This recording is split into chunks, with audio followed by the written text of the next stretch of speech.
Bonjour à tous, aujourd'hui on s'attaque à une transformation profonde, celle du rôle de manager. Parce qu'on va le voir, ce n'est plus juste une position hiérarchique, c'est devenu un vrai métier, un métier exigeant et franchement passionnant. Alors on ne va pas tourner autour du pot. L'image du patron à l'ancienne, celui qui se contente de donner des ordres, est-ce que c'est une espèce en voie de disparition? C'est un peu la question qui va nous servir de fil rouge. Et la réponse, elle est assez claire. Oui, ce modèle est en grande partie dépassé. Manager aujourd'hui, ça n'a plus rien à voir avec simplement superviser. C'est une profession complexe qui demande du temps, beaucoup d'énergie et qui repose avant tout sur l'humain, sur une forte intelligence émotionnelle. Pour bien comprendre cette bascule, on va faire un petit avant-après. Regardons concrètement ce qui sépare l'ancien modèle de management du nouveau.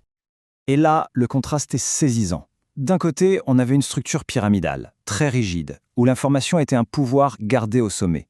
De l'autre, on a un modèle beaucoup plus souple, plus adaptable, où la collaboration est la clé. Le but n'est plus seulement de faire, mais de faire faire en donnant les moyens et le contexte. Mais alors, pourquoi ce virage à 180 degrés? Qu'est-ce qui a bien pu provoquer un tel changement?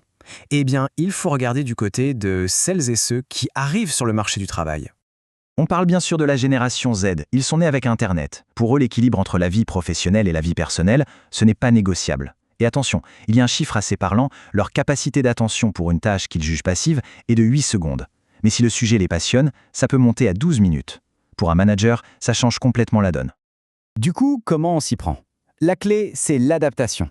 Il faut donner de l'autonomie, utiliser les outils numériques qu'ils maîtrisent, travailler sur des cycles courts pour garder le rythme et surtout, le point le plus important, donner du sens. Expliquer le pourquoi derrière chaque mission. C'est comme ça qu'on arrive à les embarquer. Face à ces nouveaux défis, une approche devient essentielle, le management individualisé. L'idée est simple, on arrête de gérer le groupe comme un bloc monolithique et on commence à s'adapter à chaque personne. Voilà la définition au cœur de notre sujet. Il s'agit de moduler son style en fonction de la personne en face de soi. C'est une approche qui demande de la finesse, une vraie capacité à comprendre où en sont les gens en termes de compétences, mais aussi de motivation. Alors concrètement, ça ressemble à quoi? Un bon manager doit savoir jongler avec 4 styles. Il va être directif avec un débutant qui a besoin d'un cadre très clair. Il deviendra explicatif pour donner du sens et convaincre. Il passera en mode participatif pour impliquer quelqu'un dans la prise de décision. Et enfin, il sera délégatif avec une personne expérimentée et autonome à qui il peut confier une mission en toute confiance. C'est cette polyvalence qui fait la différence. Mais attention, cette polyvalence, ce n'est pas juste une technique. Elle sert à un objectif bien plus grand, transformer le manager en coach. Sa mission première n'est plus de contrôler, mais de faire grandir les membres de son équipe. Et pourquoi c'est si important? Parce que ce chiffre, il est quand même alarmant. 51% des salariés en France estiment que leur travail n'est pas reconnu à sa juste valeur. C'est énorme. Ça veut dire qu'une personne sur deux ressent un manque de reconnaissance et d'accompagnement. C'est là que tout s'éclaire. Le but du management individualisé, c'est précisément de répondre à ce besoin. Le manager devient le principal responsable du développement des compétences de son équipe. Son succès, c'est de rendre les gens autonomes. Alors c'est quoi le portrait robot de ce manager coach?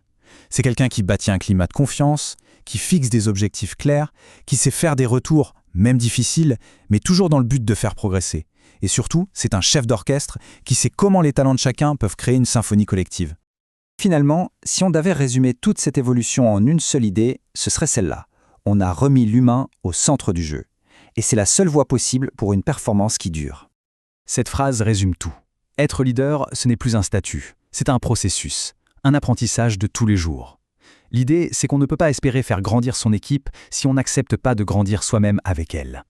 Et je voudrais qu'on se quitte avec une question pour l'avenir. À l'heure où l'intelligence artificielle s'apprête à automatiser plein de tâches techniques, quelle sera la compétence, celle qui est purement humaine, qui fera vraiment la différence pour les leaders de demain?